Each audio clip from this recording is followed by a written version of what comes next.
There are no places to obtain supplies or get help until A-Ball Bridge, 100 miles north. Do not attempt this section unless you have a minimum of 10 days' supplies and are fully equipped. This is the longest wilderness section of the entire Appalachian Trail, and its difficulty should not be underestimated. I'm no stranger to a new challenge. 2 years ago, after 2 decades as a carpenter and building contractor, I took a chance and changed my life. Though sawdust runs in my veins and I've always imagined myself as a builder to the end, the only other profession I thought I might like is teaching. In October 2019, that notion became reality when I became an instructor in the Building Construction Technology program at a local community college. And yes, that's when the challenge began. The idea of teaching inspired me on many levels, training the next generation of builders, being a part of a learning and teaching community, and I won't deny it, a steady paycheck with benefits. But above all, and for the first time in my adult life, I'd have the summers off. Then 2 things happened, one good, one bad. First, a global pandemic, the bad. Then, a promotion to department chair, the good. Both new challenges, both pulling me out of my comfort zone, both impacting the magical summer off I dreamed of. Homebound, home improvements, summer hints at fall. One of my 3 sons, Milo, also about to head back to college and thoroughly sick of going nowhere doing nothing, pulled a promise out of me. Next summer, Papa, we're going backpacking, and we're going big. I'd be lying if I said we spent the next year planning our epic adventure.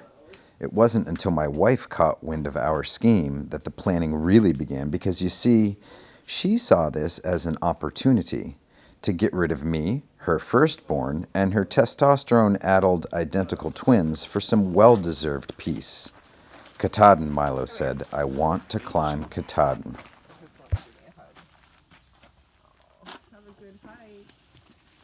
Maine's crown jewel, Katahdin, is also the northern end of the 2,193-mile Appalachian Trail. It stands a mile high and is enshrined by the pristine wilderness of Baxter State Park. And the approach to Baxter, the final section northbound through hikers on the AT Pass, is the 100-mile wilderness. That would be our adventure, our challenge.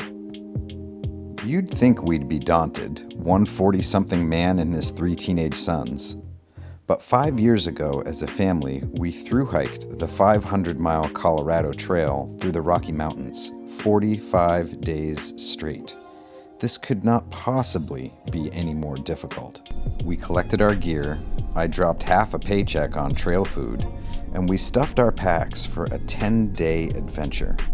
First week in August, my dad dropped us off at the trailhead in Monson, where the AT crosses Maine Route 15, the last paved road we would see for 100 miles. He snapped a photo of us, beaming with ambition, then drove off. Nothing to do now but walk.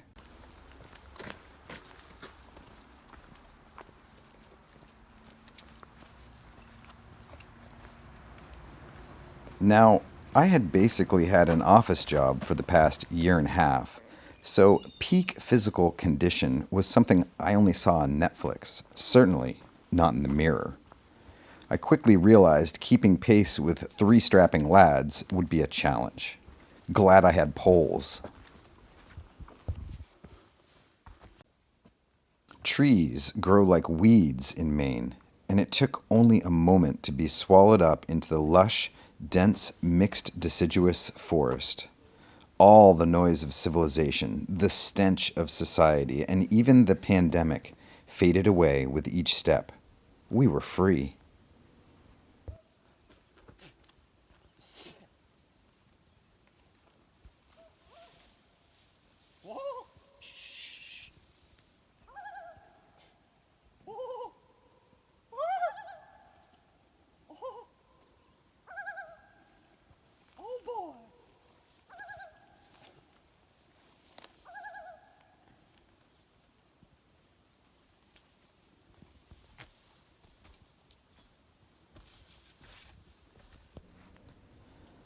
The first day rolled by.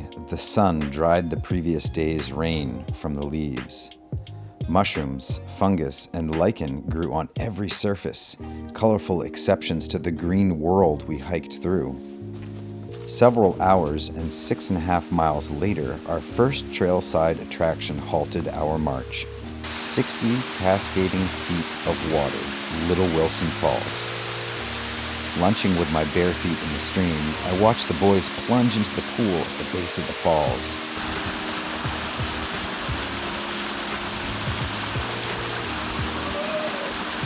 Recharged and refreshed, we felt we were good for a 10 or 12 mile day. Halfway there. Unlike the Colorado Trail, the AT has lean-to shelters conveniently located every 5 miles or so. But given the popularity of the trail, securing a spot in a shelter is never a guarantee. After consulting a map, we targeted the Long Pond Stream lean-to. The afternoon's hike was punctuated by a break in the canopy at Big Wilson Cliffs. Our first view, a carpet of leaves, a hazy sky. We didn't get a lean-to that night. We would only get 3 nights out of 10 with a roof over our head the whole trip. Hiking the 100-mile wilderness from south to north is the hard way. We were doing it the hard way. After day 1, the barren chairback range rises and drops 750 feet at a time as it blazes over the peaks of Barren, 4th, 3rd, Columbus, and Chairback Mountains.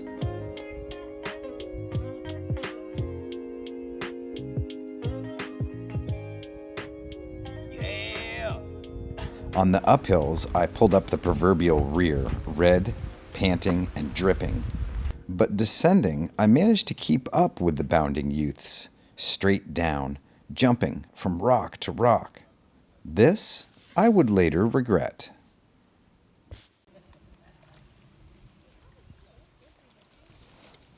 Following the barren chairbacks, we crossed the west branch of the Pleasant River and entered the mythical Hermitage, an old-growth pine forest with trees 5 feet in diameter. The Hermitage gives way to Gulf Haggis, the Grand Canyon of the East. The chiseled slate canyon carved by the Pleasant River is an unending string of pools and waterfalls with cliffs dangerous enough to warrant respect. We didn't have the time or energy for the 8-mile loop.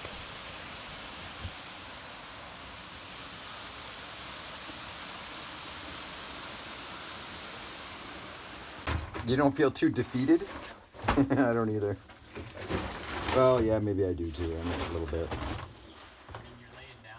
I guess laying down means I am defeated. Another scramble of peaks. Gulf Haggis, West Peak, Hay Mountain, and Whitecap, where we got our first distant view of Katahdin, still so far away. Would we ever make it? Could we walk that far? I saw a sign for Hay Mountain, I think. You got all of those from other hikers or from the box, I think. Oh. Whoa, hold on now. That could be pretty good. Yeah, I wouldn't put it on anything else.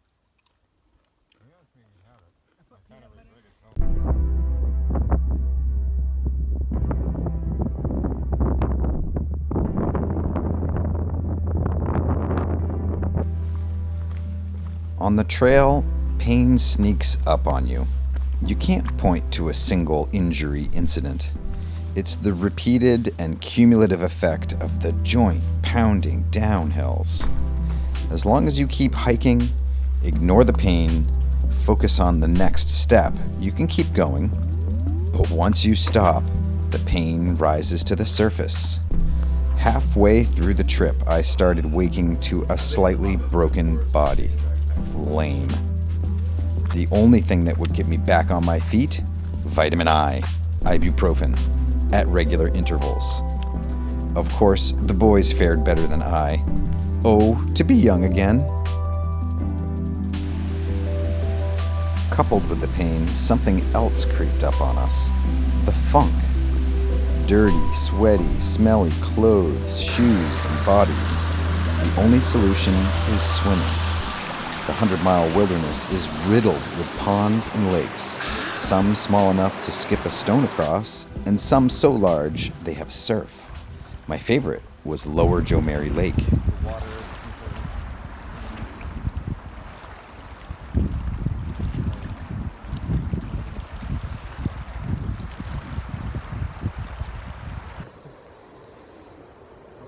We got into Antler's campsite on Mary Jo before any other hikers and set up camp in a prime spot at the end of a peninsula dotted with wind-blown pine. We swam, washed clothes, and waited for sunset. The wind continued through the night, howling through the trees above our tent. I kept imagining a branch or treetop snapping off and coming down on our gossamer-thin tent. Irrational thoughts of a parent losing a child.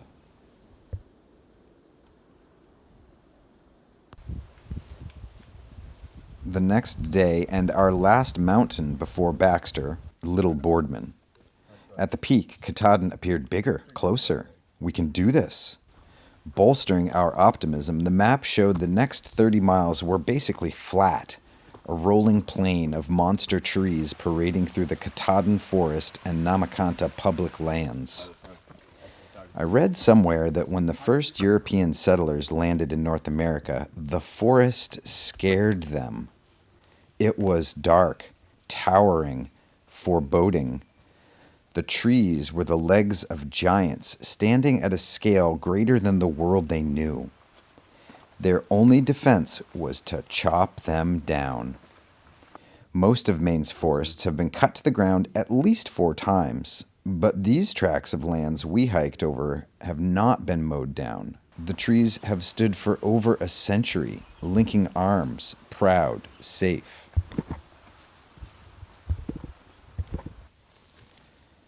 A night of rain gave way to overcast and drizzle in the morning. It was our last 14 miles of the wilderness. Pushing your body to its physical limit causes calorie deprivation. The brain's natural reaction? Fixate on food. Imagine what you could be eating instead of trail mix and jerky. Make up new food. Compose menus. What will I eat when I get out of here? Struggling to keep our footing, we passed over the rain-slicked rainbow ledges, pausing frequently to pick blueberries, the only fresh food we had. Off the trail, under the conifers, a continuous mat of moss sponged up the water dripping from the needles above. We were wet and miserable. And then, in an anticlimactic moment, we approached a sign marking the northern end of the 100-mile wilderness. A few hundred yards later, and we were dumped out onto Maine's infamous dirt highway, the Golden Road. Pulp trucks lumbered by laden with logs. We crossed the bridge over the west branch of the Penobscot and into A-Ball Bridge Campground, just outside Baxter State Park.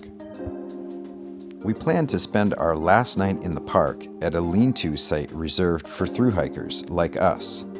But at the privately owned A-Ball Bridge Campground, where RVs and bunkhouses occupied a loop road underneath the birches, we learned from a ranger that the lean-tos were full. And because we didn't have a reservation in Baxter, we wouldn't be able to hike to the foot of Katahdin, base camp for our long-awaited ascent. The twins and I wanted to call it quits, to call their mama to come pick us up a day early. I felt defeated. Milo would have none of it. He insisted if we weren't hiking Katahdin, then he'd go it alone. The twins were fine with that, but it didn't settle well with me. I couldn't let Milo down. We had to go on. It meant we'd have to shell out $140 for one night in the deteriorating private campground, get up early and hike 5.5 miles to the park to the start of the hunt trail, and get there with enough time to hike up and down Maine's largest mountain. The last day dawned with vestiges of the previous day's clouds shrouding Baxter Peak, Katahdin's highest point. We pounded more vitamin I, donned our packs, and were off. Katahdin is a pile of broken rock. At times, the trail is nothing more than slabs of barely navigable granite, sharp enough to cut a bare leg or knee. At 4,000 elevation, vertical feet. trees are short and stunted. The sky opens up, crows struggle in the wind, and the land below becomes a mosaic of leaves, needles, and water. It is literally sacred ground. A steady stream of hikers, varying in levels of preparedness, swarmed the mountain. A whole group of people were hiking in Crocs. This was our day, our turn. A precipitous rise leveled off onto the tablelands, a gradual slope of tundra, the approach to the peak. At the top, 360 degrees of splendor captivated us, held us quiet. Meanwhile, the peak scene resembled an Instagram photo shoot. Selfies, group photos, panoramic camera sweeps, Right on, even some guys. phone calls. We tipped That's our alright. greasy hats to the mountain and hobbled our way down to meet Mama. It was over.